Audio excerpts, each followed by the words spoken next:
I hope this is getting on. I came to get some coffee here at the Starbucks here. It's on Peoria Road in Colorado. There's this idea I've had for many, many years in the Lord. And it has been, today I saw these old houses. I'm talking some seriously old abandoned houses. And it was on YouTube. They were showing them on YouTube saying,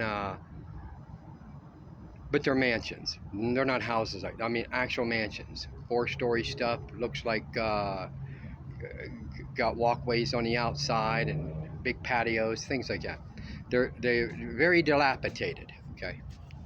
Well, never mind giving a place for the immigrants the past 3 years. You know, they could have renovated all kinds of stuff like that. But to think, my idea was that to train people in the Lord, the way you do it is you have to have the proper establishment. The cults don't work, see. We already have it where it's, you had Koresh, David, and many others past 30, 40 years that have died and were cultic establishments, okay?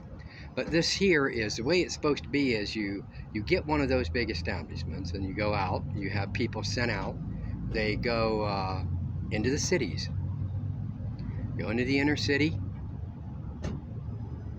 Well, you know, they can go to the outskirts too, little towns and stuff as well. But you give them a certain amount of money. You tell them, hey, 2 at a time. You send them out. You got to live on this. Whatever way they can do it for 30 days. They got to live on it. Meanwhile, their objective is making disciples. Then anybody that you make a disciple, well, not you make them a disciple, they decide to convert. Let's put it that way then. Because people be like, you don't make disciples. No. These disciples that come, that the Father calls, okay, they call, you can't just trust anybody that gives their life to Jesus. No. It takes a lot of time, okay? Read the 2 to Timothy, read those. It takes a lot of time. So anybody that's willing to that's called of God to do that, they have to be tutored, okay? And these establishments, like those big old houses, oh my goodness, they're wonderful. This guy ends up saying that if you were given $1 million, pick one of the four houses that I show you. Which one would you pick? Well, I pick one, okay? What is that? And I was like, okay, so give me the $1 million, and I'm going to go. I'll go.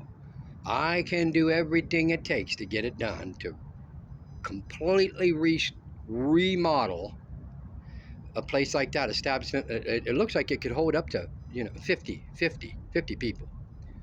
Easy, yeah. And it's not a motel. Like, yeah, no. So, that's what I've always wanted to do in my life, and I've never been able to do it. I've never gotten the opportunity, really. And someone told me, they said, well, Satan was in the way, see? And I said, I don't know about that.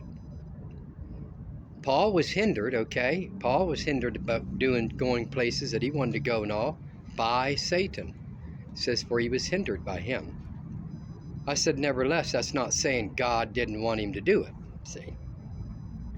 I said, I've always felt the Father, desired for me to do it, but he just never has given me an answer. And, if he does, he does, and if he doesn't, he doesn't. But I'm well in my age now. And through that, through the temperance of that, I can be trusted, okay? So these men that I would see that would tell me, I would know whether they are faithful or not. So if you went out for 30 days, okay, and you were like, okay, let's see who we can find that Christ is calling. That's what you do. And you find 2 people within 30 days. They loved the Lord. They gave their life to him and all. You were a witness of that, okay? Now what? They got to stay with you. They got to hang out with you, more or less. Like if they're sleeping somewhere else, that's fine. But they got to meet up with you every other day or something. They got to be right with you. They will be hungering so much they'll want to be with you. Okay, mind that. And if they're willing to put up with all that you are in Christ for 30 days, then it's called they are worthy, is what he told Timothy. They are worthy then. They must be worthy. And when I said that, another person there said this to me. They said, no. They said, no one's worthy. No one's worthy. I said,